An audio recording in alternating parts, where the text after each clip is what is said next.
We all know what a Su'udat Hoda'ah is.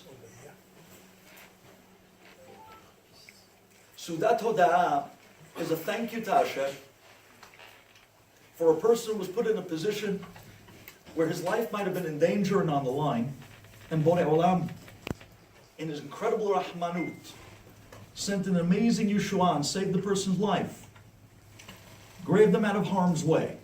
And every year, on that same night, that same day, they make a Su'udah to say thank you. Now, ladies and gentlemen, before I go on with this story, I'd like to mention that I myself make Su'udat Hoda'ah every single year. And a matter of fact, it's right now in this season. And anyone who happens to be in Brooklyn on the coming week, Tfadalu, this is the real deal. The night before Rosh Hashanah, I make Su'udat Hoda'ah on the night that Hashem saved my life.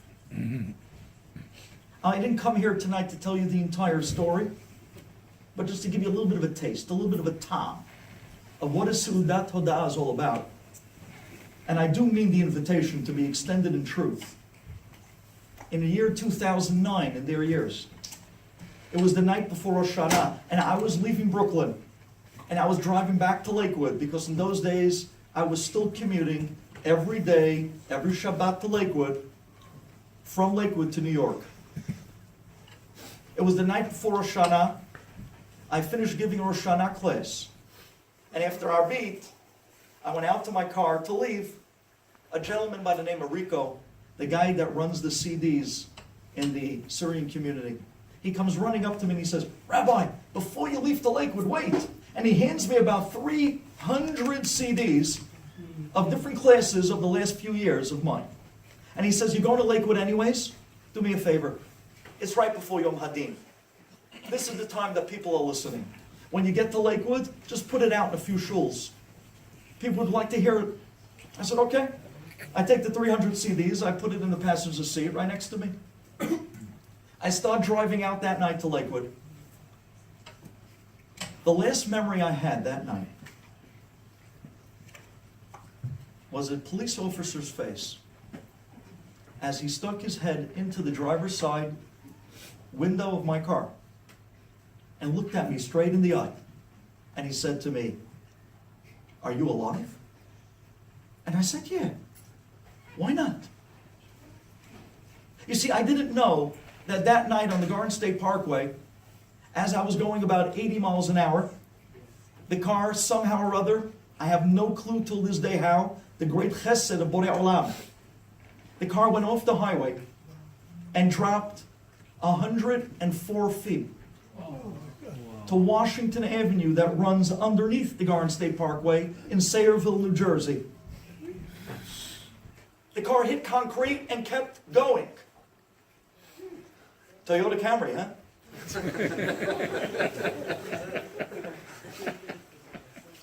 And it was only further down that road that the car finally wrapped itself around the divider. At the time that the police, volunteers, tow truck, everyone showed up, they didn't even call an ambulance. They said, after looking that there was nothing left of the car, they said, "This is all about paperwork. There's no physical possible way that anyone can survive that drop at that speed." And there really wasn't anything left of the car. Maybe I should have brought in the pictures. I didn't even know I was going to say this tonight. But maybe I should have brought in the pictures from the insurance company, who on insurance terms, they call this a total loss.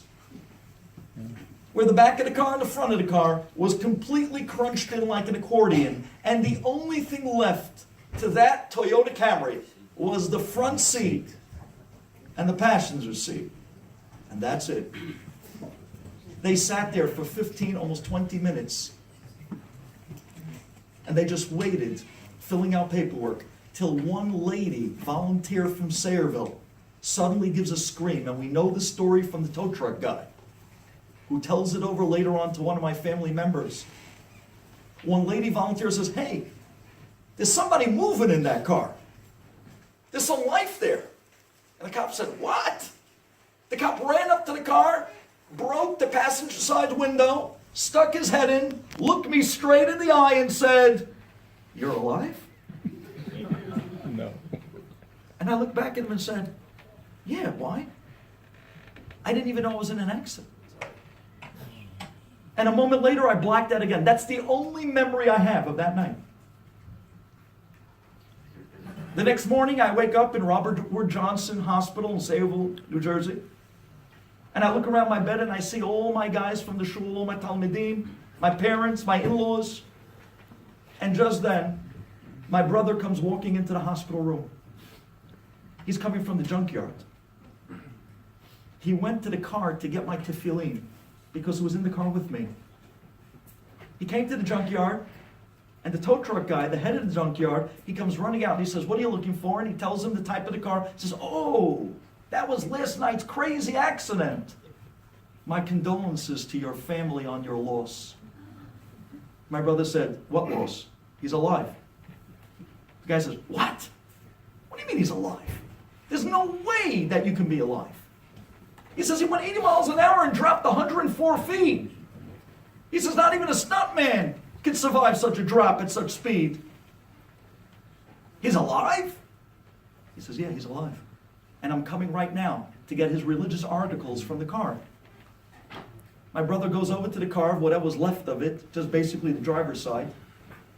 And he tells me that when he literally climbed into the car to get my tefillin in the seat right next to me, he says he saw these sparkling type of, it looked like diamonds all over both seats. He says, now, it wasn't glass. So he was asking me, "What did you have in the car that was sprinkled all over the seats? It looked like when I went in, it was covered with these sparkly diamonds. What was it?" I'm thinking to myself, "What? I don't know." And then it hit me. Right, the night before when I left Brooklyn, Rico gave me those 300 CDs of all the different shiurim and classes. And I put it right next to me in the passenger seat. I said, "I know what it is." After the drop, after the bang up, those 300 CDs were broken to smithereens, spread all over those two seats.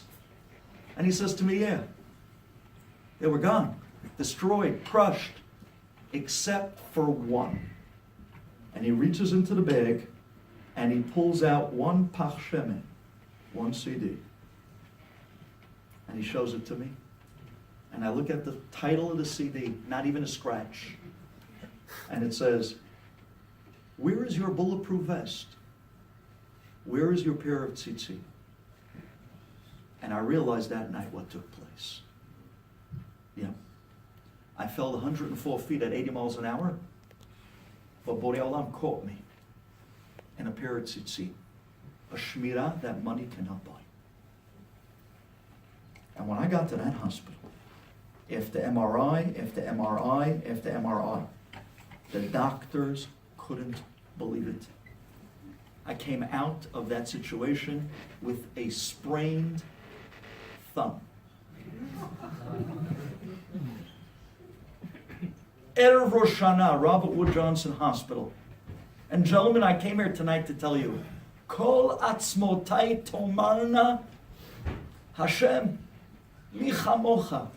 Every bone in my body is screaming, "Who is like you, Hashem?" Because there's no explanation other than a pair of tzitzit in Borei Olam that those bones were still intact. Can I please just share this with you? You want to hear something incredible? I didn't come here to tell you this tonight.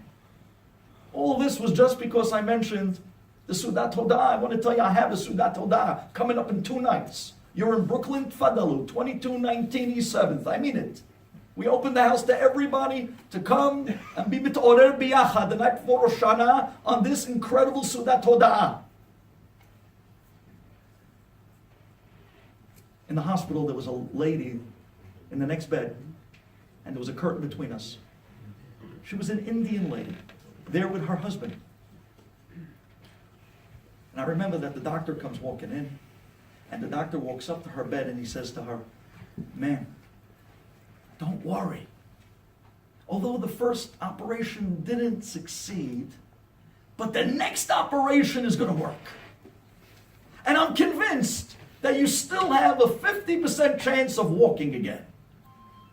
But don't worry, this time we're going to do it right. This operation, well, after a metal plate and 2 bolts and 2 screws that we're going to put into your leg. It's going to hold up your knee. You'll be able to walk on it again. Most probably, I would say 50% chance it's worth taking the operation. And the Indian lady starts crying, and her husband gets emotional. And then the doctor walks out, cool as a cucumber. And I turned to the husband of this Indian lady and I said, wow, Hazita, the poor woman, she might not ever walk again. I said, what happened to your wife? Well, she must have been in a terrible accident like me, right? He says, well, not exactly. I said, what do you mean not exactly? She's on her 2nd operation. She might not walk. They're putting in a metal plate with bolts and screws. For heaven's sake, what happened? So I'll tell you what happened. A few days ago, one morning, my wife got out of bed in a bad way, and she fell right off the mattress. And she landed on her knee on the floor. She shattered her knee and her leg. I said, really? That's the fall she had? What, 1.5 feet off the ground? She shattered her knee, she shattered her leg, and then I said, wow, Borei Olam. Kol atzmotai tomarna mi chamocha. This lady fell out of bed 1.5 feet off the ground. She's on a 2nd operation with bolts and screws and metal plates, and ulai, maybe she'll walk. I said, Borei Olam, 80 miles an hour. You sent me off a 104-foot drop. Baruch Hashem. Hey, what? Baruch Hashem, I'm able to walk. You didn't take away my legs. You didn't take away my arms. Borei Olam, your Rahmanut is incredible. Your Rahmanut is overwhelming. That's what a Sudat Hoda'ah is all about. And therefore, ladies and gentlemen, if you happen to be in Brooklyn, Be'emet, Tfadalu, the house is open. This guy that I'm telling you about, now that I can finally get back to my speech, this guy that I'm telling you about, 30 years ago in Israel, was making Sudat Hoda'ah. And he calls all his friends, and he tells them, guys, please, tonight, it means the world to me. I'm making Sudat Hoda'ah, please come. I'm putting out a big spread, but I want you to hear my life story. And they say to him, what do you mean? We know you for 20 years. What's Sudat Hoda'ah? Your life was never in danger. What is it that you're making Hoda'ah about? He says, come, I want to tell you tonight. I want you to hear. That night his friends come. And he gets up on the table and he tells the following story. Ladies and gentlemen, open your hearts. I want you to hear this story. He says, he was in his late teens when him and his mother, after World War II, made it to the shores of the United States. They came to the Lower East Side, and that's where they settled. And he says, his father was murdered by the Nazis. He said, what were we supposed to do? All there was me and Mom. I was going to take care of my mother. I couldn't go to yeshiva. I couldn't go to school. Matter of fact, after World War II, we hardly had any religion left. No Shabbat, nothing. So I hit the streets, and I went out to start to work. I had to support my mother, I had to pay the rent, I had to do everything. It was just on me. I was the father and the son, I was the entire family. Well, you know what happens when a teenager hits the streets? When a teenager hits the streets hit the teenager. And that hasn't changed in 30 years. That's no place where a Jewish boy belongs. Because inevitably, they will bump into the wrong crowd. And boy, did he bump into the wrong crowd. He says, I made friends really fast, and did they show me how to make money? I was making more money than most people double my age, he says. The problem was, I was making money with every illegal source possible. You name it. Everything from fake goods to drugs to Aleinu Aleichem, never to know any of these things. He says, I was making so much money, I know what to do with it. Supporting my mom, living a good life. And me and my friends, we were like family to each other. We had nobody else. We were kids after the war. None of us had fathers. Barely had mothers. Most of us were Yitomim. Most of us orphans. but we were surviving on the streets with the only way we had to know how. And he says, I hit the age of 24 and I was already really well-to-do. And I said to myself, I'm not happy with this life.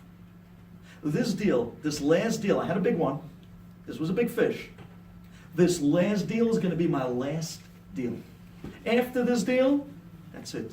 I'm breaking away from the group. I'm no longer doing any of this shady stuff anymore. This is it. And he says, little did I know that this really was my last deal, but not the way I thought.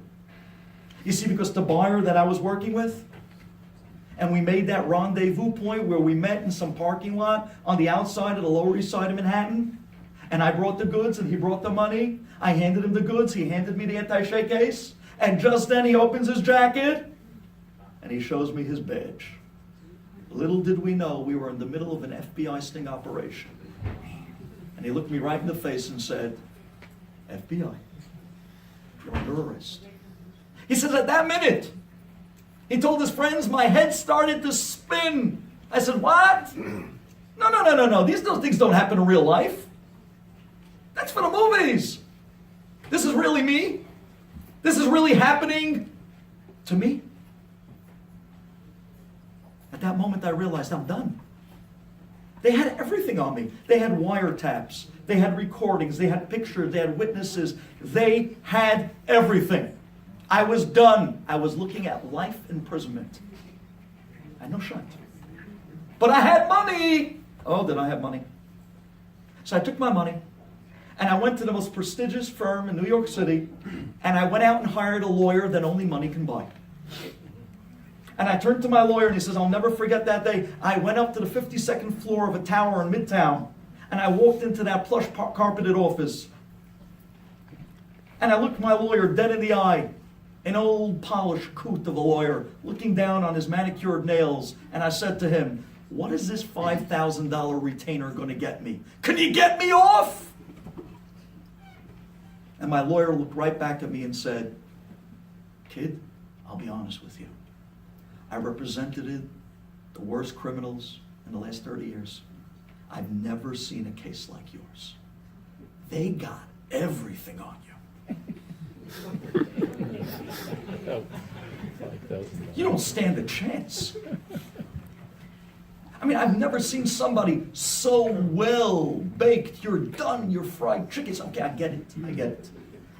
So what do I do now? And by the way, if you're telling me I have no chance, then why do I need you?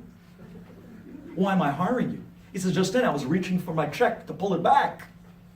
Then the lawyer says, I'll tell you why you need me. Because you're young. You're only 24 years old.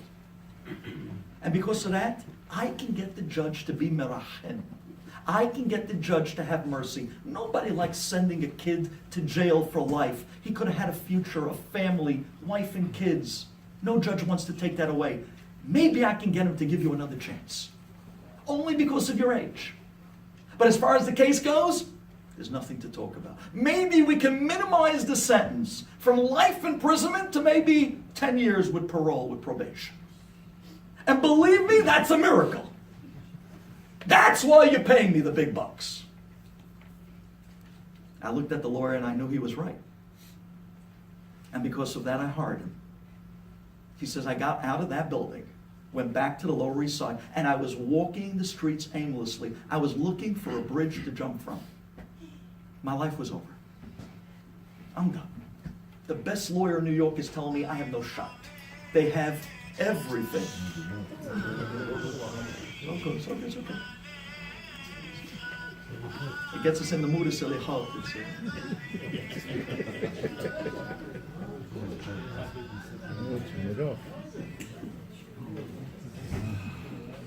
Nonetheless, he says, I was walking through the streets of the Lower East Side, and he said, I gave up on life. I gave up on everything. I have no shot. He says, I walked into a bar and I said to myself, I'm going to drink myself away. All my problems with one bottle will disappear. I sat down in the bar, and just then an old man comes walking in. And he sits down right next to me and he says to me, kid, you look like you can use somebody to talk to. You look like you have some stuff on your shoulders. You want to talk? And I turned to the old man, he says, and I said, old man, the problems I have are much bigger of anything you've ever seen. And the old man looks at me and says, really? He pulls up his sleeve to his elbow. And he shows me the numbers. And he tells me that he survived Auschwitz. And any of the problems that I think I've seen in life is a drop in the bucket to what he lived through. And those words hit me so hard that I decided to open up to him. I told him everything. I talked about the FBI and what they have and what my lawyer said. And I have no shot. And it was at that moment that the old man said to me, kid, you know what you need? You need a miracle. And I said, I know. No, kid, you're not getting it. Do you know what you need? You need a Rabbi. A Rabbi? Are you joking me? I'm looking at life imprisonment. You're talking to me about a Rabbi? After World War II, we didn't want to hear about anything of religion. Back in the old home, we kept Shabbat. As a little kid, I went to Cheder. I was out from Baranovich, the town of the great Rebbe Chanan Wasserman. But when we came to the United States, it was all over. After we lost our father, we didn't want to hear about nothing. And you're telling me about a Rebbe? He says, I'm not telling you about any Rebbe. I'm telling you about a great Rebbe. The great Skelena Rebbe, Zechet Tzadik Lebracha, who also survived World War II, who also made it to the Lower East Side. I'm going to give you his address. The Skelena Rebbe's blessings are miracles one at a time. You need the Rebbe, you need a beracha, you need a Yeshua. Go to the Rebbe. He says, I went. What do I have to lose? At this point, nothing. I went to the apartment of the Skelena Rebbe. I came into the apartment. And he says he sat in front of the Rebbe and he looked at the Rebbe's blue eyes. He says it was such a piercing, beautiful set of blue eyes that it looked right into your heart and was able to touch the recesses of your soul. And I said, Rebbe, help me. And just then the Skelena Rebbe tells me, I know why you're here. And I know you're in a lot of trouble. And I said, Rebbe, if you know why I'm here, and you know I'm in types of trouble that I'm in, can you get me off? And the Rebbe looks at me and says, well, that depends. That depends on you. Do you believe in Hashem? And I said, Hashem? Rabbi, we haven't been religious since we came to America. Mafi, no Hashem, no yeshiva, no Shabbat, nothing. The Rebbe says, well, if that's the case, what can I do? No. I told the Rebbe, listen to me. I'll believe in anything you want me to believe in. Just tell me how to get off. And the Rebbe says, no, that's not the answer I'm looking for. No, Rabbi, I'm serious. I don't care what you tell me. I'll stand on one leg and I'll chant voodoo spells. If it gets me off, I'll do it. Tell me how to get off. I need out. You got to save me. And the Skelena Rebbe looked at him and said to him, I'm asking you one last time. Do you believe in Hashem? Do you believe that He's the Mashgiach on the entire world? Do you believe that He's the only one in control? Do you believe in Od Milvado? Do you believe that He's the one that put you in this situation? And He's the only one that can take you out. And nobody has control other than Him in your situation. He says, I looked at the Rebbe and I said, Rebbe, I'll tell you one thing. The minute the FBI slapped those cuffs on my wrists, that was the first time in my life that I screamed, Hashem, help me. Nobody else can help me now but you. All my friends, the minute that this went down and the FBI showed up, they're gone. My big brothers, my close buddies, my boys, my family, they're gone. It's all alone. It's just me and Hashem. The Rebbe says, oh, that's what I wanted to hear. Now I can help you. The Rebbe leans back and closes his eyes and he starts to shuckle back and forth. And suddenly, out of nowhere, the Rebbe bursts out laughing. He bellies over giggling. And the Rebbe says to him, give me a hint. The Rebbe took my hand, he says, and started to caress my hand, and he gave me a beracha. He says, I give you a beracha that your lawyer should not show up.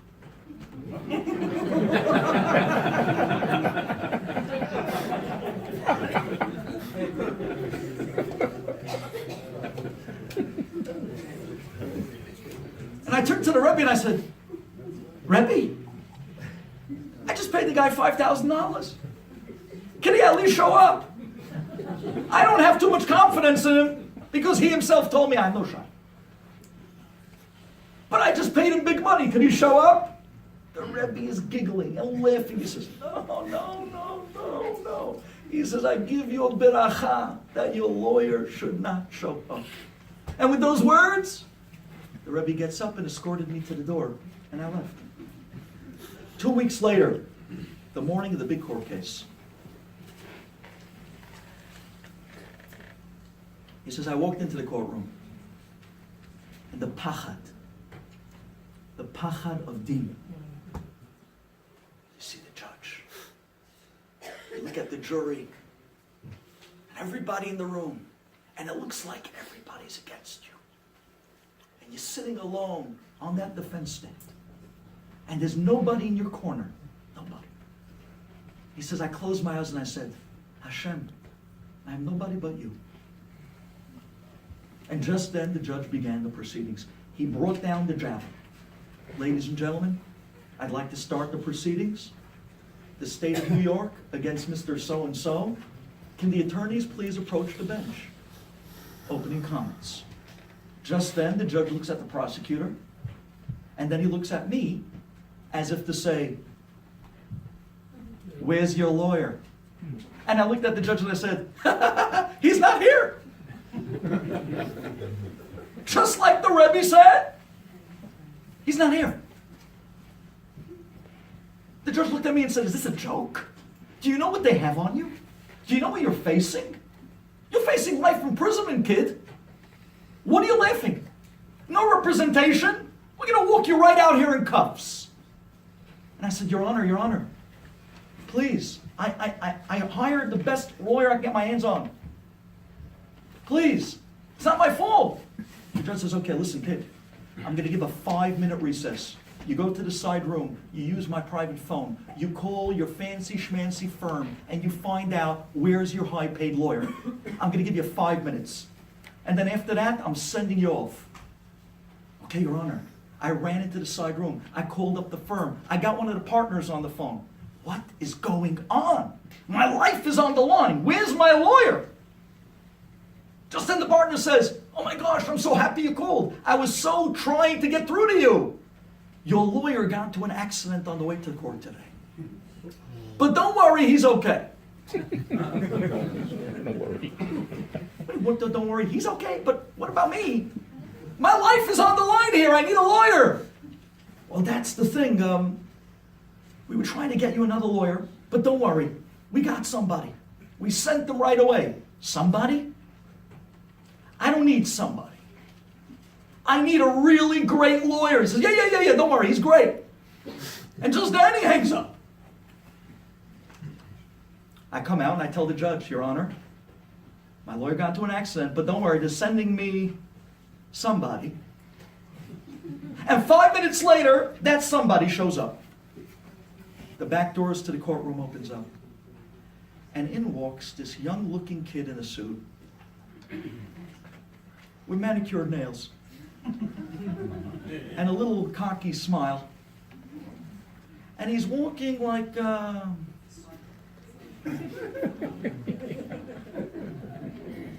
And he walks right up to me on the defense bench and he says, hey, I'm your lawyer. And I looked at the kid and I said, you? They sent you? Are you joking? You look like you're in high school. My life is on the line. This isn't a joke. And my lawyer looks at me and says to me, come on, relax. I got this. What do you mean I got this? This isn't a joke. My life is on the line. Don't worry, I got this. Okay, kid, listen to me. I turned to my lawyer and I said, how old are you? He says, I'm 22. 22. Shema Yisrael.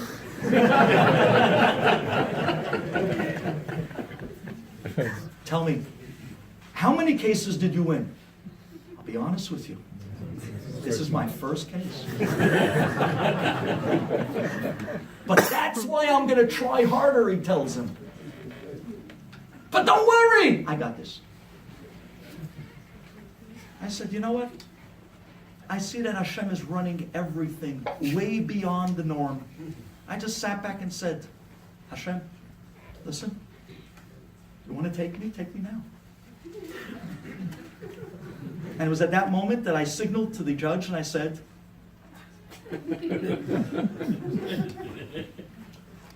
my attorney. Well, the proceedings begin. The prosecutor gets up with the opening statements. He walks up in front of the jury and looks them in the eye, and he's holding a teak. Really thick. And he opens up the Sefer HaZichronot, and he starts to read. And the wiretaps, and the witnesses, and the recordings, and the pictures. And they mamash had him in that action picture of taking the money from the FBI agent with his hand in the cookie jar. And he holds it up to the court and says, yes, we got everything on this kid. Ladies and gentlemen, as you'll see, beyond a shadow of a doubt, we will prove that Mr. So-and-so is guilty as charged. And we are demanding life imprisonment. And with those words, the prosecutor sits down. Well, now the defending attorney stands up. He walks up to the jury and looks at the judge and smiles. And he says, ladies and gentlemen of the jury, I know as well as you know that everything they have is inconclusive. My client, he's innocent. And with those words, he sits down. So I turn to my attorney and tell him, maybe tell him why. Maybe tell him why I'm innocent. Say something. Nothing. Don't worry, I got this. Okay. The court case goes on. They bring up witnesses. You want to cross-examine? No, thank you, Your Honor. They bring out more evidence, and it's overwhelming already. It was a one-sided case. He says, finally, I gave an elbow to my attorney and said, do something. He says, don't worry. Everything they got is inconclusive. We got this. Till finally the end of the case. The prosecutor stands up and says, ladies and gentlemen, this was a one-sided case. It was clear beyond a shadow of a doubt the guilt of Mr. So-and-so, and therefore we're calling for life imprisonment. He says, right when I heard that, I felt a chill go up my spine. It was just then that my lawyer stands up and he says, ladies and gentlemen, you and I both know that the evidence that was shown today was all inconclusive. And as he's walking back to his seat, the judge turns to the prosecutor and says, I also think that the evidence isn't as solid as presented. And the judge starts from Bereshit bara Elokim. He goes back to the beginning of the first presentation of evidence, to the wiretap showing that they were done illegally, to the witnesses showing that they had a bad angle, to everything including the picture showing that it wasn't clear what it was that he was handing over. And finally the judge turns around to the jury and says, ladies and gentlemen, I'd like to enter deliberations with you. In moments we'll have a verdict. The judge walks out with the jury. Minutes later, he comes back in. He looks at the ladies and gentlemen of the court, and he says, we, the court, find the defendant unanimously not guilty. And at that minute, I jumped up. He tells his friends by the Sudat Hoda'ah. I jumped up and down. I hugged my attorney. He hugged me. We were jumping up and down like two boys in the schoolyard. Touchdown! And I turned to my attorney and I said, let's get out of here quick before they change their mind.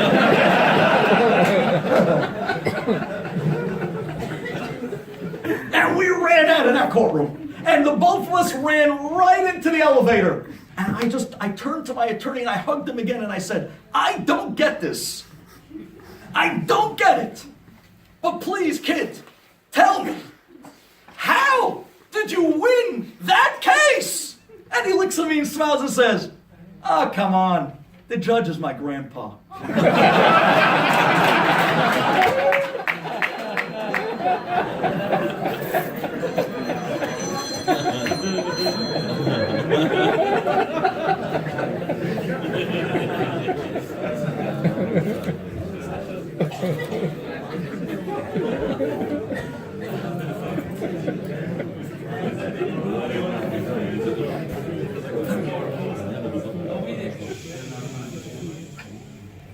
Ladies and gentlemen, I came from Brooklyn with good news tonight. The judge is your father. Avinu Malkeinu. We're going in front of Abba in a few nights from now. Avinu Malkeinu. We're going in front of Abba, the one that loves you more than you understand what love means. And we're going to stand, Kibnei Marom, and we're going in front of him one at a time. And he's going to look at us, and he's going to judge us. But don't forget, the judge is Abba. And when you go in front of Abba, you have to show Abba that there's an effort. You can't just walk into the courtroom and expect everything to go well. No, it doesn't work that way. A father wants to see responsibility from a kid, a son or a daughter. So we work on a teshuvah. We work yomam v'layla to show Abba, I changed my direction. I'm on a new path. The stuff that I'm ashamed of, the stuff that I know I have to fix, I already switched paths. And I'm in the direction that I'm going to reach the guy you want me to be. And listen to me well, Rabotai. This was the famous machloket Rabbeinu Yonah and the Rambam. The Rambam held that teshuvah is about location. We paskin like Rabbeinu Yonah that teshuvah is about direction, not location. Location means when you're working on teshuvah, where are you holding? What did you reach? What did you already do in your teshuvah? Where is your location in the teshuvah achievements? Rambam. Says Rabbeinu Yonah, no. Even if you didn't make it there yet. Teshuvah is not about location. Teshuvah is about direction. Show that you switched directions. Likabel shavin, that's what we've been saying in the Selihot. Maza likabel shavin. I return back to the right path. Did I get that far? It takes years to break a midah. It takes years to be able to get rid of bad ta'avot. It takes real work, but at least, Abba, I switched the direction. I'm on the path, and I'm going to get there, says Borei Olam. Now that you put yourself on the right track, and you're in the right direction, as a father, kirachem aval banim, I'm going to kick in the mercy, and I'm already going to give you credit now for the journey of that new path of later. And I'm going to give you another year with a good deen, with a good year. I'm going to accept your teshuvah for the new direction you took. I have a Kabbalah. I'm staying away from that direction. I'm starting in this direction in the way I should be. That's the new me. And I came here tonight to tell you a secret. I came here tonight to tell you a secret about your father. To tell you that he loves you more than you know what love means, I don't have to tell you that. That's not a secret. Every child has seen so much mercy in their life. You look back and you know how many times Borei Olam bailed us out. When we were in trouble, oh boy. That's unquestionable. That's not the secret. But I am here to tell you Hidush. I'm here to tell you the secret of the Tomer Devorah. What an amazing sefer. So much Kabbalistic, but yet so much simple truth. How he works through the Mi'el Kamocha. How he works through the amazing 13 attributes of mercy. And he comes to number 4. Mi'el Kamocha. Who's like you, Hashem?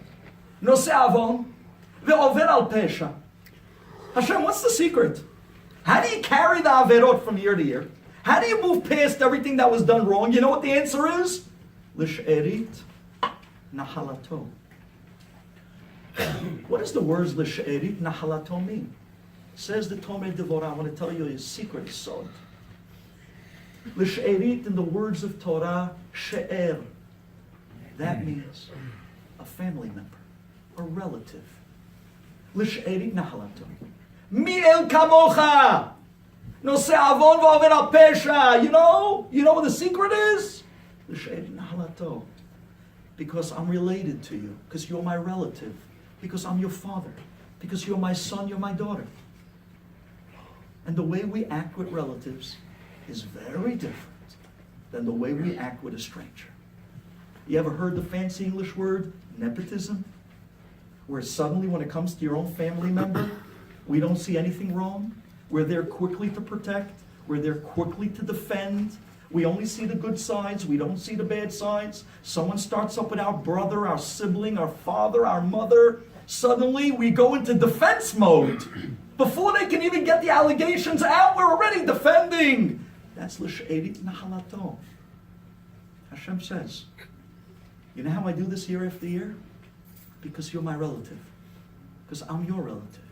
Because we're related. You're my sons. You're my daughters. I teach in a high school. I teach at 12th grade. I finally, after years, got it. Now I understand why when a kid gets in trouble in class, their mother comes down and not their father. See, when the father comes down, I say, listen, Baba, this is the issue. We can work on this and we can work on that. Your kid is a gem. Be'emet. The kid's gems. But at the end of the day, we need to improve here and a little bit there, and the chutzpah has to be curved, and so on and so forth. And the father says, yes, Rabbi, we'll work on this together. The home, the yeshiva, biyachad, in perfect symphony like an orchestra, where you have the melody and the harmony working together, you have a magnificent note of a child. Magnificent. But then the mother comes down. And I tell her, your son is giving me trouble with the... Rabbi, why are you picking on my son? I didn't get the words out yet. I didn't even tell you what he did wrong. I didn't get the words out. Already I'm picking on her son, and it's not fair. And why am I bullying her son? And her son is not like that. And he never had problem in any yeshiva I ever went to. And he never had problems with any other rabbi. And it must be only me. And it can't be the kid. And I'm sitting there and I'm smiling to myself. And I'm saying, Abba, you're showing me a lesson. You're showing me the sweetness of nepotism. You're showing me what you put into the Bari'ah. You put this into the world so that we could see what we could be zochetu on our day of judgment. By an Abba that will do the same as this mother. By looking at the prosecuting angel and saying, you're talking about my kid. Come on. That's not him. That's not her. They don't do that. That's beneath them. I know them their whole life. They're good. They're be'etzem good. Okay, they had a bad day. Come on, Rabbi, you can let that go. Says Borei Olam, watch what I can do for you. If you could activate this secret. L'she'erit nahalato. How do we get this? I want to sign up for this deal. I want to sign up for the she'erit nahalato deal. I want to walk into the courtroom on the night of Rosh Hashanah, and I want Abba to look at me and say, Duvi, that's my kid. What do you have on him? Nah, you have nothing on him. Do me a favor. I want to sign up for that deal. I want that she'erit nahalato. I want Hashem to look at me as a relative, as a son. Boy, do I want nepotism to kick in at that moment. We call it protexia, whatever you want to call it. But let it work. There's only one way it works. Says Borei Olam, the only way this is going to happen, and it's up to you. And that is, emulate me. Mahu rachum, afata rachum. Mahu hanun, afata hanun. Mahu mil kamocha nosei avon over l'she'erit nahalato. Just like he looks at you as a loved one or relative. Afata. How do you look at somebody else? Where's the shalom? Are you able to be quick to judge? Or maybe you look at somebody else like a brother or sister and you give them the shalom that a Jew needs. One of the greatest zechut to walk into Yom Hadin is with the zechut of shalom. To show Borei Olam that you're shalom with people. And that moment Borei Olam says, Klal Yisrael to you are not strangers, they're relatives to you. You acted with them like brothers and sisters. I'll act with you as a relative as well. And that's Nosei Avon V'Over Al Pesha. What's the secret? When we come in with that shalom, says Borei Olam, now we're related. You know, back in the old country, the way they used to do last names. Today in America, we all have last names. In the old country, the last name generally went on what you did for a living, right? I have a guy by me in the shul. His name is Zetune. Back in the old country, what did he sell? Zetim, olives. Zet, he sold that, that's what he sold. So they called him Zetune. I got another guy in the shul, Laham. What did he sell? Lahme. He was a butcher, he sold meat. That was the last name, it was what you did. Borei Olam also has a last name, a family name. Borei Olam's last name is Shalom. Do you carry the family name? Wait. Because if you carry the family name, you're related. You ever see that happen? Somebody walks up to you and asks you, what's your name? You tell him, my name is, Moshe Mizrahi. He says, oh, you're related to the Mizrahis in Muncie, you're related to the Mizrahis in Baruch, you're related to Mizrahi in Israel, Mizrahi. Why? Because they all have the same last name. Automatically, there's the matbeah of relation. This is family. Borei Olam also has a last name. One of Borei Olam's names, Shalom. And when you carry the family name, you show your absolute relation. And now you come in on the big night and say, Abba, I'm related. L'sherit nahalato. You look up and you see that the judge is your father. Suddenly it's a different deen. Suddenly Borei Olam sees only the good. This is my family member. This is my son. This is my daughter. I'm going to accept his teshuvah. I'm going to see the efforts that he came. There's such a mercy in that deen. What a secret from Tomer Devorah. Comes the great Reb Chaim Vital. And please, ladies and gentlemen, fasten your seatbelts for this. This is not from the faint of heart. Says the great Reb Chaim Vital. Everybody knows the famous pasuk in Parashat Mishpatim. And I need to tell you this because I need you to hear this in your soul. Open your hearts, Rabotai, listen. Says the great Reb Chaim Vital. Ki paleh mimcha davar. Ay, ay, ay, ay, ay, ay, ay. What does the word yipaleh mean? Milashon pele. Ki paleh mimcha davar. When things happen that are a pele. Makes no sense. Crazy stuff going on. 3 hurricanes in a row. This, that. Wow. I was supposed to be in Miami now. Borei Olam says, no, I have a better place for you. He sent me to the Tov, the best of all. Pele. Ki paleh mimcha davar. When crazy things, pele things happen that make no sense. Like what? Ben dam ledam. Says Reb Chaim Vital. Ben dam ledam. Abba, where's Sherit Nahalato with your kids? Why is there so much bloodshed? 2,000 years of galut. So much Jewish blood has been spilled. Ben dam ledam. Pele. Ben din ledin. Pele. How many gizerot ra'ot lo aleinu v'lo alechem did we all endure in the last 2,000 years of galut? Ben din ledin, so much judgment from every nation thrown on Am Yisrael. Ayu ben nega lenega. What's with all these negaim? Lo aleinu v'lo alechem. Says Reb Chaim Vital Tzapele, Abba, we're your kids. Why the negaim? Rabotai, I have a student. He's a doctor in Sloan Kettering Hospital. I hope you never meet him. Lo aleinu v'lo alechem, you should never meet him. You should never have to go to such a place. You should never know from something like this. But as a rabbi in a community, there are times where I have to go and visit. And every time I go there, my heart is broken. I walk into Sloan Kettering Hospital and I can't believe my eyes. Ki pale mimcha davar. It's a pele. Makes no sense. Where are your kids, Abba? My student, my Talmud comes running up to me, the doctor in Sloan Kettering, and he says to me, Rabbi, when's it going to end? It's a Sloan Kettering hospital.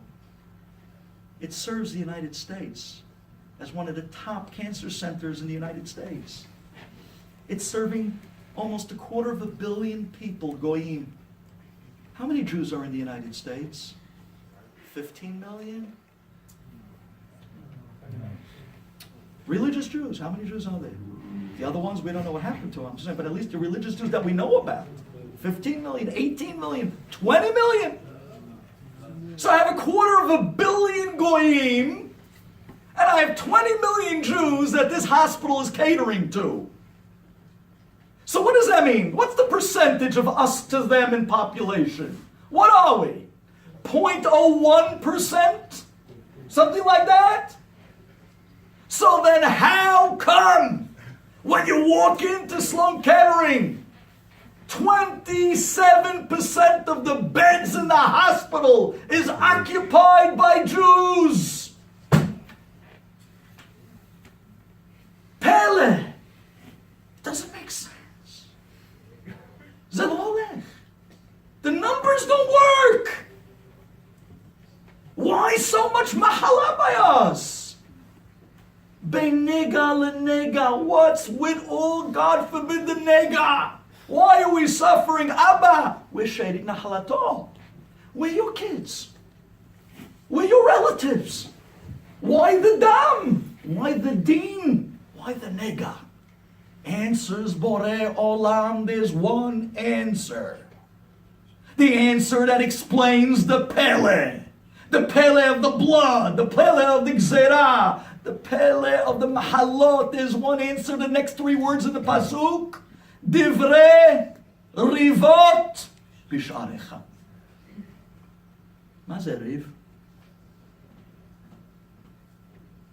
Riv is a machloket. Riv is fights. Because you have fights in your streets. Because there isn't shalom. And when there's no shalom, says Borei Olam, all bets are off. You're acting like a stranger to Klal Yisrael. We're no longer related. Then us being relatives is all relative. This is pachat. Chevre, listen to me well. This is not a joke. We've suffered, we've seen so much. And it doesn't make sense. You go to Lakewood, New Jersey, I could show you within a span of 3 to 4 blocks, 5 Batei Midrash. Every single location, between 5 to 7,000 guys learning Torah in each of the 5 different locations. Do the math. Blain Hara, you come to Brooklyn, the yeshivot. You come to Queens, the yeshivot, the growth. You look around, Blain Hara, Kal Kadosh, in a shul like this on a weekday night. Blain Hara, look at this.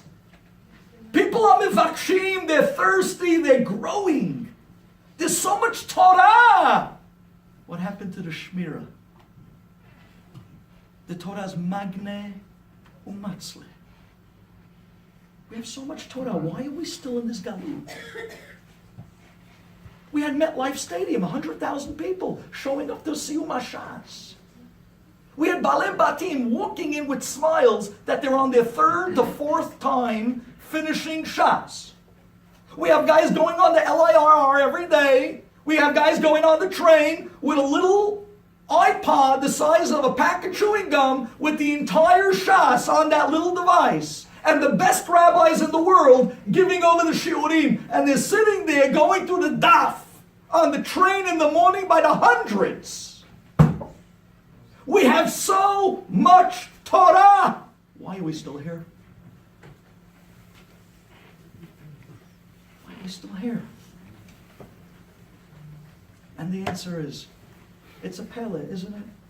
Here's the answer to all pele. Divrei rivot b'sharech. Because there's still one thing that we're still struggling with. And that is the shalom in our streets, in our families, in our homes, in our communities. Where still we have stories of sister-in-laws that aren't talking to sister-in-laws because of the difference of a carrot or two on a dime. And we're still dealing with mother-in-laws that are fighting with daughter-in-laws because of the man that came between them that they have in common.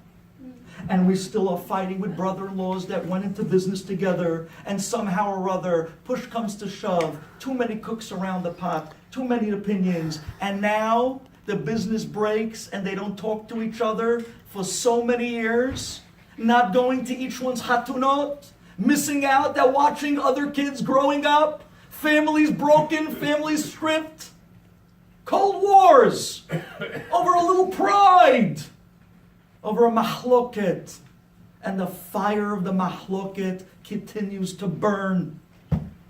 Says Tomer Devorah, you want to come to Yom Hadin? Mi el kamocha. You want Abba to be the judge? You want him to look at you as a relative? You got to look at your relatives. You got to look at your family, your neighbors, your friends, your shalom. Are they strangers to you?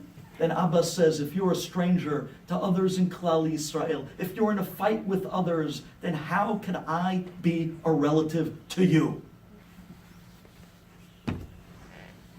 What a yesod. The greatest merit, Tomer Devorah, come to Yom Hadin and say, Abba! I return the shalom. So now I can have shalom with you. Because now I carry your family name again. Now my last name is also Shalom. Now we're related.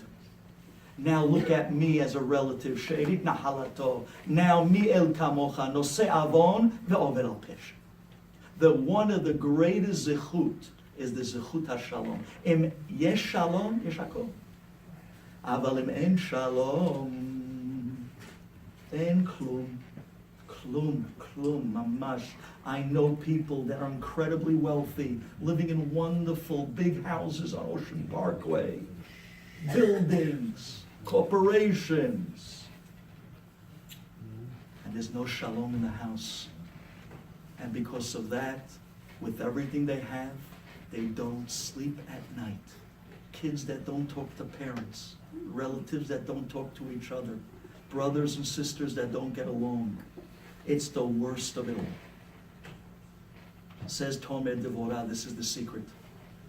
Gentlemen, I'd like to give you a tremendous incentive. Because my style of speaking generally is much more on the upper road, much more of a message on what we would call not so much of a hard-hitting message, but maybe more of an incentive. Did you hear about the Gemara in Shabbat Kuf Nun Vav? En mazal Yisrael. Amar Rabbi Yochanan. En mazal Yisrael. You hear that Gemara, you say, what? Are you joking me? We are the biggest mazal people in the world. I mean, it's a mazal that we're still around. That already is a mazal. Bechol dor vador omdim aleinu lechalotenu. The fact that there's still a Klal Yisrael is the biggest Hesed Hashem. It's the biggest mazal in the world. We're always in every society, the most affluent, the wealthiest, the most successful. Go to any industry, even if they're not religious. Go to Hollywood. Who's running it? Yes, of course. So do you have a bigger mazal than that? What does it mean, en mazal Yisrael? Says Rashi, you know what it means, En Mazal Yisrael? Shabbat Kuf Nun Vav, you know what it means? It means that Klal Yisrael is not held to the Mazal. Even if you were born with a certain Mazal, you could break out and overcome the Mazal al yedei tefillah, says Rashi. Says Tosafot b'makom. Yes, Rashi, you're right. En Mazal Yisrael, you know what it means? The Jewish people are not held to a Mazal. We can go above the Mazal. Tosafot says something new. Al yedei zechut gadol efshar l'shanot. The words of Tosafot. Comes the Chatam Sofer and says, Hazaku Baruch Tosafot, Al Yedei Zechut Gadol. Aval, Eze Zechut Gadol? Tell us, what is it? What do we got to do? Says the Chatam Sofer. You know why he didn't say what the Zechut is? Because any time in the entire Shas that it mentions the Zechut, they're always talking about the same big one. They're always referring the Zechut of Shalom. Shalom Matzah HaKadosh Baruch Hu Kli. Nothing bigger, nothing better. There's no bigger zechut. Says the Chatam Sofer, and David HaMelech already said it before Tosafot. Hasam givulech shalom. You know, in life, everybody has a line that they won't cross. Everyone has a line. Says David HaMelech, Hasam givulech. You know what you should make your boundary line? The line you'll never cross? Shalom. If you make shalom the line you'll never cross, you know what you're going to be zochet to? Chelev hitim yasbe'ech. You'll get the fattest of the best of the bounty of wealth, beracha, and blessing. Who wants to be wealthy? Enough with the sigulot. I have a pasuk for you here in Tehillim. We say this psukei de Zimra every single day. Asam givulech shalom. Make your boundary shalom. Helev hitim yaspiech. You become incredibly wealthy. This is the words of Chatam Sofer, the words of Tosafot. At that moment, if you're an advocate for shalom, not only do you carry the family name of God, not only do you become sherit nahalato, but boy, you have beracha in every single thing you do. And they're going to make fun of you like they make fun of me. They do, my family. They make fun. Oh, here comes the peacemaker. The peacemaker. Yeah, he's having. Let him make fun. You'll get the last laugh. You'll see tremendous hatzlacha, whatever you put your hand to. You want the Midas touch? The guy that everything he puts his hand to turns to gold? This is the yesod. This is the secret. The secret is a secret for all years hatzlacha. And says Tomer Devorah, this is the mafteach for the secret of Yom Hadin. Noseh avon v'over al pesha. The answer is the sherit nahalat. Shalom. Aye. So, ladies and gentlemen, forgive me. I'd like to introduce you to a dinosaur. It's a flip phone. I picked up one of these babies in the Museum of Natural History. It was there on sale. Yeah. It doesn't even have text. Because I'm still engaged in an old tradition. Back in the day when we used to actually speak to people. I cry with people on this phone because I hear the voice behind the voice. I dance and laugh with people on this phone when they call me from the hospital with Mabruk. I cry with mothers at night because they don't know where their kids are and they haven't come home at 2 o'clock in the morning. Because in order to be able to connect to people, you have to go back to the basics of what we once was. We were relatives until these things came along and put such boundaries between us. We were once relatives. We once spoke, we once talked. And my guys know, every single one of my Talmidim, the only way to get through the rabbi is to call him and talk to him. You can't text him. You can't email him. It doesn't matter if you're writing in capitals. Doesn't matter if you're writing in LOLs and OMGs. No matter what language you're coming with, you ain't getting through to Rabbi unless you're ready to talk. Are you ready to reconnect? Are you ready to activate a shalom? Can we go back to the old days when we were relatives? When we used to connect in Am Yisrael with a love. And then the distance came. Then the resistance came. And suddenly we don't talk to people anymore. We don't have time for people anymore. Oh, but you know who we have time with? We have enough time for the fictitious social media world that we created.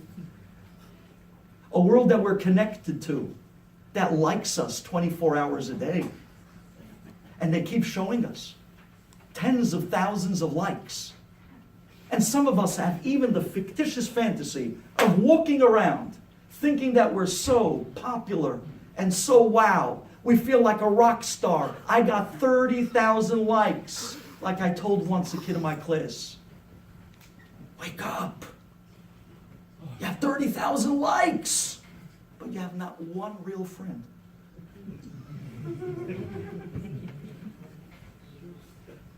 With one press of a button, poof, there you go. So much of this played on our shalom. So much of this played on us being relatives one to another, and the distance and the distance. How many times did it happen that you sent somebody a text and then they sent you back a text? But before they sent you back a text, a whole 2 minutes went by. So you sent them 19 question marks. No, I'm waiting. Finally, they send you back a text. And sure enough, it's in big, bold letters. And you get so worked up. Oh, that was a nasty text. How dare they? And you start to brew. I'm going to let them have it.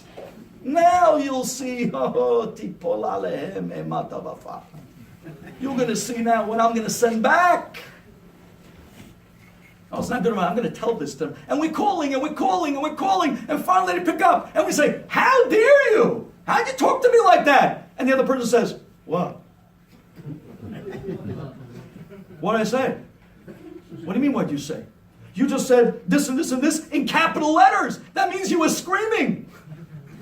No, my shift button was stuck. All I was saying was ABC. Oh, but I took it as XYZ. No, I wasn't saying that. All I was saying was ABC. So for 2 hours you were steaming on something that we lost. And therefore, ladies and gentlemen, I turn to you tonight with one of the greatest merits of Yom Hadin. Go home tonight and pull out your fancy phones and go through your contact list and find somebody on that list that you no longer talk to. And call them up tonight and tell them, for heaven's sake, Yom Hadin is only 2 to 3 days away. A few days away. Life is too short. Let's go back to Abba together. I'm telling you, the minute you make that phone call, Shamayim goes quiet. The minute you make that phone call, they're giving you a standing ovation. Abba's saying to all the Malachi Hashem, shake it! I want to see this! My 2 kids, they're coming back together! Anybody in this room that has kids, they know exactly what I'm talking about. Anybody in this room who has children, no matter what you have in life, your finances, your assets, your financial statement, God should bless you 1,000,000 times. It's worthless if your kids don't get along. Admit that to me. You think it's any different by Borei Olam? And we're coming and asking Mechila when Borei Olam says, why can't you ask Mechila? Remember the old game that we used to play as kids? The old game of let's make a deal? Come to Borei Olam, let's make a deal. Here's a guy who doesn't deserve my phone call. He was wrong and I was right. But I went anyways. Lifnim mishurat adin. Just for the sake of shalom. Just to show that I'm part of the family. L'sheidit nahalato. That my last name is your last name, and the judge is my father. Now we're related. Borei olam. I forgave, even though he didn't deserve it. Please, can you forgive me, even though I don't deserve it? Wow, what a moment in Shammai. What a midah keneged midah that we'd love to walk into with that chip. And believe me when I tell you, calling someone up that you no longer talk to. It could be a neighbor that knocked over your garbage cans and you never spoke to them since. It could be a neighbor that actually parked in your driveway for 5 minutes and you came out with a crowbar. It could be a family member that someone went into business with and something went sour. And now for years and years you keep missing each other's smahot and the kids are growing up. And you're strangers to each other. Abba says, you want me to be a relative to you and your own relatives you're a stranger to? איך זה עובד? זה לא עובד ככה. לשאלת נחלתו. Find that person on the Rolodex. Find that person on the contacts. And call him tonight. He might be calling now. And call him tonight. And call him tonight. And tell him, listen, this is not about right and wrong. But Rabbi, what do you mean? You don't know my story, they tell me. You don't understand. This person really wronged me. It's not easy to ask someone to make up with someone else. You're right. You're right, it's not easy. But neither is Yom Hadin. Yom Hadin is not easy either. And we have to show Borei Olam, Abba, l'she'ed nahalato. And believe me when I tell you, it's not about right and wrong. By calling up someone and making shalom does not mean they're right. It means that we can be civil. You don't have to be best friends at first. But break the ice. Bring back the shalom. Bring back the conversation. Break down the wall. Take a look, Rabotai. You know the story about the guy that screamed that he was right?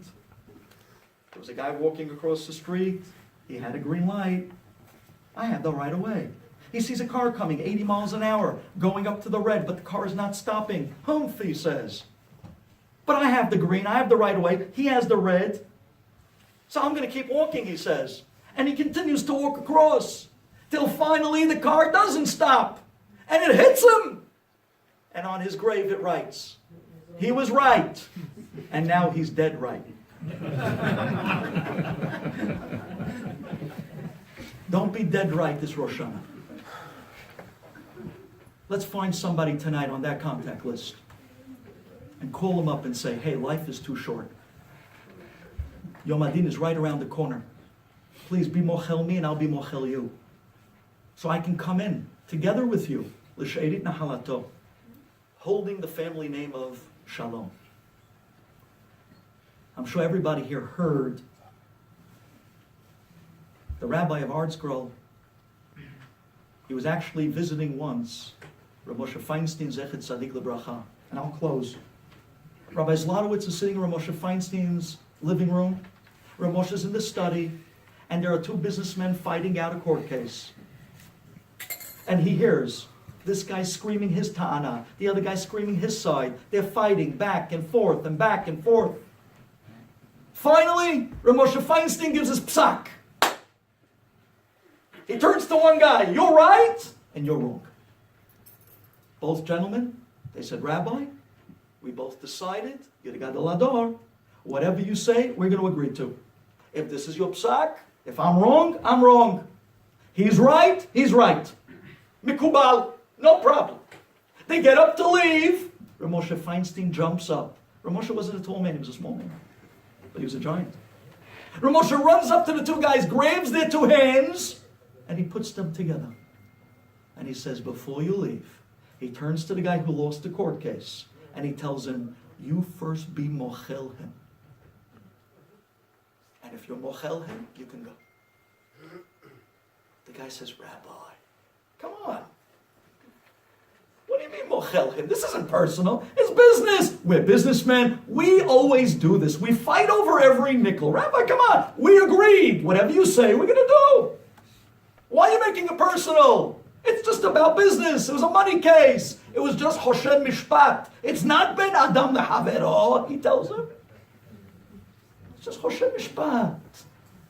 Dollars and cents. Rav Moshe Feinstein wouldn't let the guy leave the room. He held the guy's wrist. He told him, I'm not, and Rav Moshe looked at him, I'm not letting you leave. Until you tell him, I am Mohel you. They went on this for 10 minutes. The guy came up with every excuse. Nah, bygones be bygones. Nah. And Moshe said, you're not leaving. Finally, the guy saw he's not getting anywhere. So he turns to the guy, and he says to the guy who won the case against him, I'm mochel you. And Moshe says, now you can leave. They both leave.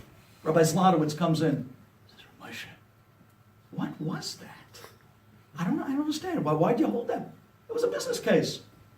They both agreed whatever the rabbi says they'll do. They got their psak, let them out. Well, it wasn't a personal fight.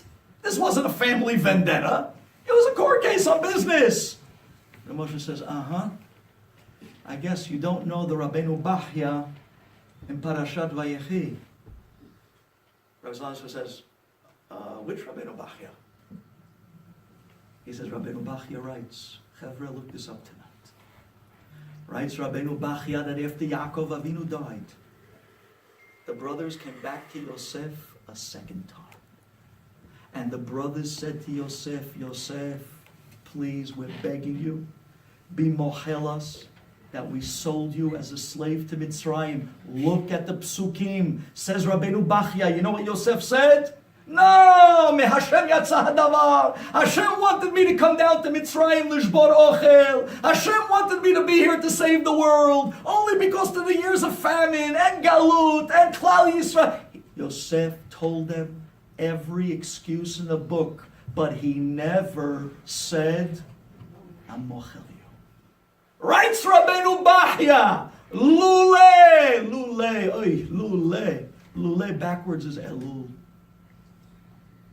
Lule Yosef would have said to his brothers, I'm mochel you, the Asara Harugei Malchut, the 10 giant rabbis, years later that were murdered by the Romans, that we cry about on Tisha B'Av, Rabbi Akiva, Rabbi Shmuel Kohen Gadol, Chaim Betradio, the greatest of the great, they would never have been murdered. Why? Because Yosef would have said, I'm mochel. If only Yosef would have said those words, Am mochel you. Do you know who we could have had in Klal Yisrael?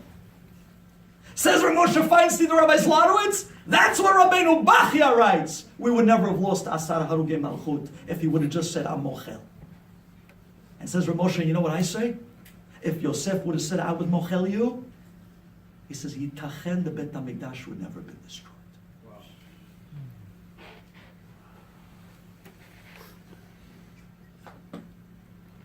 So go home tonight and take out your contact list and go through it and find somebody that you can call up tonight and tell them, listen, it's been too long. Life is too short. I'm mochel you.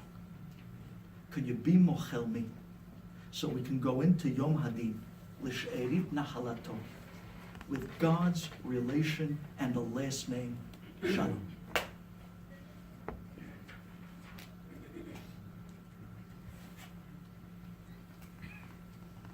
So here's my close.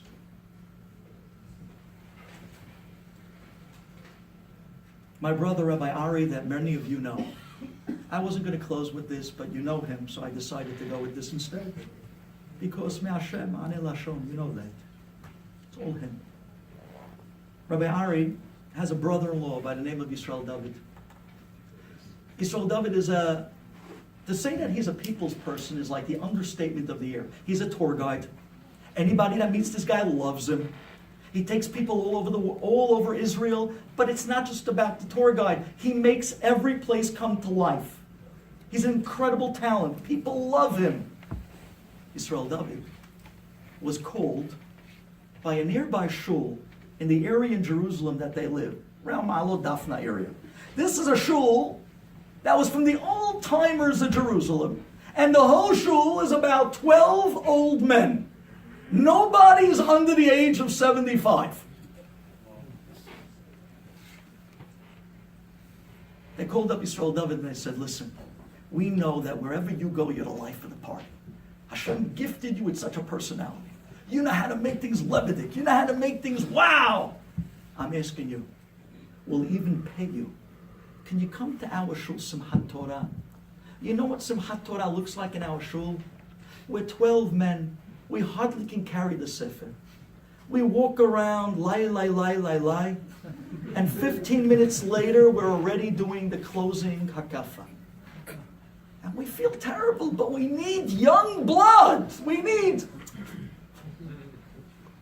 We'll pay you. Can you please come to us and bring a few bachurim and bring back the Simchat Torah to our shul? Please, you don't know what it'll do for us. Yisrael David said, I'm not going to do this for money.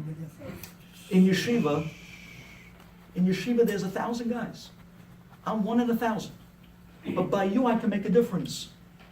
So Yisrael David on Simchat Torah shows up that night with a few guys, and he comes into the shul, and he looks around and he sees Mamash. He sees that this was a real matzav that he had to bring back to life.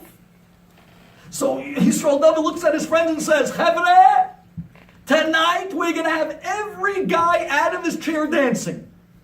We're going to have everybody feel the Simchat Torah. And sure enough,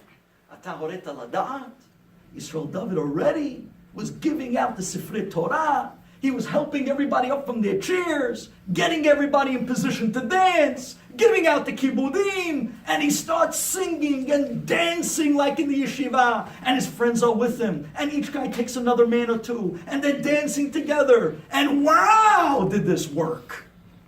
And suddenly a place that years earlier forgot what a Simchat Torah feels like, these guys were transformed back into their youth. They felt the Simchat Torah for the first time. What an unbelievable chizuk that they gave. It was lebedik. One hakafa, the next hakafa, the third, the fourth. The place was going wild. And these older men didn't want to sit down. They found an energy in them that they didn't know they had. It comes finally to the last hakafa. And they wanted to finish this with a bang. And we're talking about not 15 minutes, but an hour to 2 hours later. The shul never saw Simchat Torah more than 50. Now we're talking about hours. They were flying. The last hakafa. Finally, so David looks at his friends. Come on. Each guy grab a guy. Let's make the tunnel. That's all he had to say. Each guy grabs an older man. They put their hands up like this. And on the other side, another guy like this. A long row of guys. One of the bachurim grabbed the sefer and he started dancing. The last hakafa, and he's dancing through the old men as they're singing together. And he comes through the tunnel of men. And they're clapping and they're loving this. They forgot what this looked like. They put in the first sefer. Then they put in the second sefer. And now the last sefer. One boy grabs the sefer from the bima and he starts to dance it through. And he's coming right up to the Aron. They're about to put the last sefer back. And Yisrael David says he's going to do like they always do in yeshiva. At the last second he jumps in front of the sefer. And he wants to show, I don't want to give it back. I don't want to give up the Torah. We love it so much. We don't want to put it back. We want to keep it for us. So what does Yisrael David do like they do in yeshiva? He goes and he starts pushing the sefer back. And then the whole shul starts pushing the sefer forward. And he starts pushing the sefer back. No, we're not going to put it back. We want to keep it. And they start pushing it forward. And Yisrael David is pushing it back. And they're going back and forth singing Seush Adim Rashechem. And the place is going wild. And after a few minutes, the Rabbi that hired him walks up and says, okay, מספיק. Yisrael David מספיק. אנחנו מאוד רעבים. אנחנו לא צעירים. אנחנו רוצים ללכת הביתה. נו, הג'ה, מספיק כבר. enough. language. Yalla, enough. But Yisrael David is so into it that he's dancing, he's pushing it back and forth. Finally, the Gabbai got so angry, he reaches back and he slaps Yisrael David in the face, and his glasses go across the shul, and the whole room stops.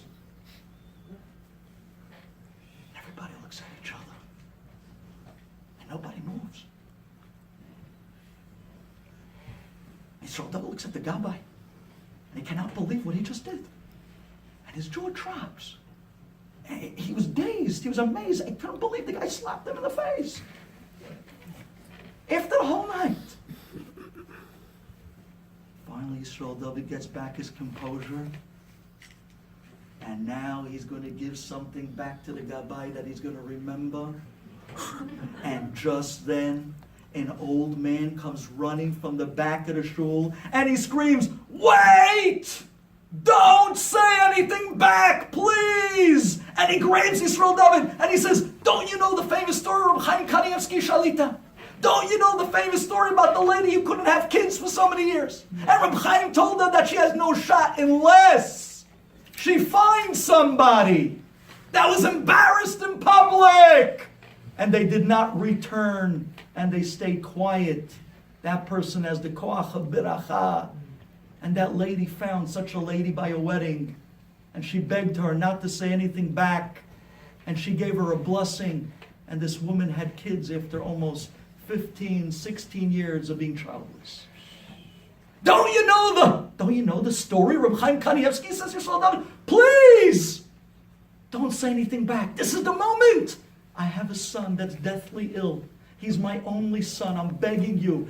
You're his only shot. Give me a biracha that my son will get better." Yisrael David is looking at the guy. You serious? Yisrael David bites his tongue. He closes his eyes. He puts his hands on the old man's head. He says, "I give you a biracha in the zechut that I'm not answering back, that Borei Olam should send refuah shlema, nefesh, taguf, to your son this year." And the whole shul says, "Amen." And just then Yisrael David looks up, and there's a long line of heads.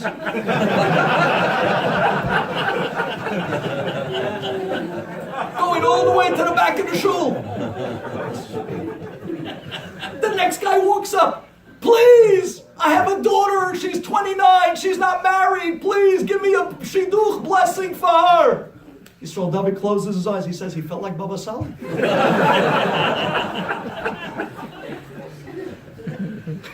He puts his hands on the guy's head. He gives him a blessing. The next guy comes with his problem. The next guy with his pekel. And the next guy with his issue. And he's giving berachot to every guy in the shul on the line until the last guy. The last guy standing on line. Yisrael David looks up. And it's the Gabbai.